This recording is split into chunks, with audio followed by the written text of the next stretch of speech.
গণঅভ্যুত্থান পরবর্তী সময়ে দুইটা শব্দ আমরা অনেক বেশি আলোচিত হতে দেখছি। একটা হচ্ছে অন্তর্ভুক্তিমূলক, আর একটা হচ্ছে বৈষম্যহীন। বৈষম্যহীন সমাজ চাই, এটা আমাদের প্রথম থেকেই এই আন্দোলনের মধ্যে এই শব্দ দুটো আসছিল, এবং আমাদের আকাঙ্ক্ষার মধ্যেও সেটা আছে। এবং আমরা গণসংহতি আন্দোলন থেকে যেটা মনে করি যে আমাদের নতুন বাংলাদেশকে আমরা যেভাবে চাই, সেখানে প্রথমেই যেটা থাকা দরকার সেটা হচ্ছে নাগরিক হিসাবে মর্যাদা।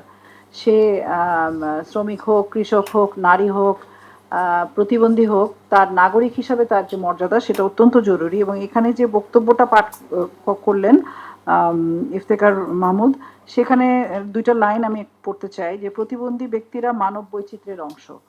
এবং একই সাথে উনি বলছেন যে প্রতিবন্ধীদের যে সমস্যা সেটা তার শরীরে বা মনে নয়, বরং সমাজের মনের মধ্যেই সেই সমস্যাটা বসবাস করছে।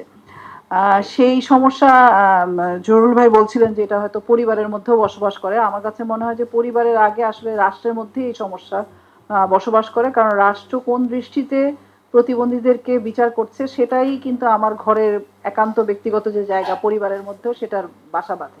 ফলে রাষ্ট্র যদি প্রতিবন্ধীকে নাগরিক হিসেবে মর্যাদা না দেয় এবং তার যা যা অধিকার নাগরিক হিসেবে সেগুলোর সমস্ত সুযোগ এবং সমস্ত প্রাপ্তি তার দোরগোড়া পর্যন্ত না পৌঁছায়, তখন কিন্তু পরিবার থেকেও মনে হয় যে আমার যেই সন্তান বা আমার যে পরিবারের সদস্য, যে সেই পরিবারের কাছে কিন্তু মা বাবার কাছে সবচেয়ে আপন হলেও অনেক সময় বোঝার মতো হয়ে যায়। তো সেই জায়গা থেকে আমার কাছে মনে হয় যে রাষ্ট্রের এটা দায়িত্ব, এবং রাষ্ট্র এটা অবশ্যই করবে হচ্ছে রাজনৈতিক দলগুলোকে নিয়ে, কারণ রাজনৈতিক দলগুলোই দিন শেষে আইন প্রণয়নের কাজ করেন।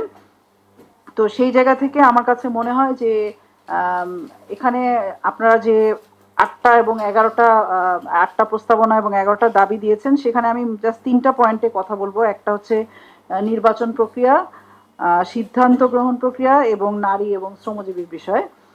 নির্বাচন প্রক্রিয়া আপনারা যে প্রস্তাবনাগুলো হাজির করেছেন যে আসলে একজন প্রতিবন্ধী কিভাবে আসলে ভোট গ্রহণ করতে পারে, ভোট দেওয়ার ক্ষেত্রে যেটা সবির ভাই বললেন যে আসলে তাকে আসলে সাহায্য করতে এসে এমন কাজই হয়তো কেউ কেউ করছেন যেটা আসলে তার জন্য স্বস্তিকর নয় বা সম্মানজনক নয়। ফলে এই জিনিসগুলো রাষ্ট্রের জায়গা থেকেও আসলে এই ব্যাপকভাবে প্রচারণা করা, এবং এই প্রচারণাগুলোর মধ্যে কি কি প্রক্রিয়া আসলে একজন প্রার্থী স্বাচ্ছন্দ্যে ভোট দিতে পারবেন, সেটা পোস্টাল ব্যালট হতে পারে, সেটা তার ওই ভোট কেন্দ্র পর্যন্ত যাওয়ার ব্যবস্থা হতে পারে। এক একজনের জন্য এক এক রকম যে তালিকা রাষ্ট্রের কাছে থাকা, সেই অনুযায়ী উদ্যোগ নেওয়া, এটা আমার কাছে মনে হয় খুবই জরুরি, যেটা আপনারা আরো বিস্তারিত বলেছেন। আর সিদ্ধান্ত গ্রহণ প্রক্রিয়াটা আমার কাছে মনে হয় সবচেয়ে জরুরি। সিদ্ধান্ত গ্রহণ প্রক্রিয়ার মধ্যে তখনই আমরা যেতে পারি যখন আসলে আমরা সিদ্ধান্ত গ্রহণ প্রক্রিয়ার যে জায়গাগুলো আছে সেখানে আমরা যেতে পারি, এবং সেইখানে আসলে শুধু ভোটার হওয়ার মধ্যেই আমার সিদ্ধান্ত গ্রহণ প্রক্রিয়াটা থাকে না। আমার কাছে মনে হয় যে আপনারা প্রার্থী হিসাবে ভূমিকা রেখেছে, এবং অনেকে সংসদে গেছে, অন্যান্য দেশে সেই দৃষ্টান্ত আছে।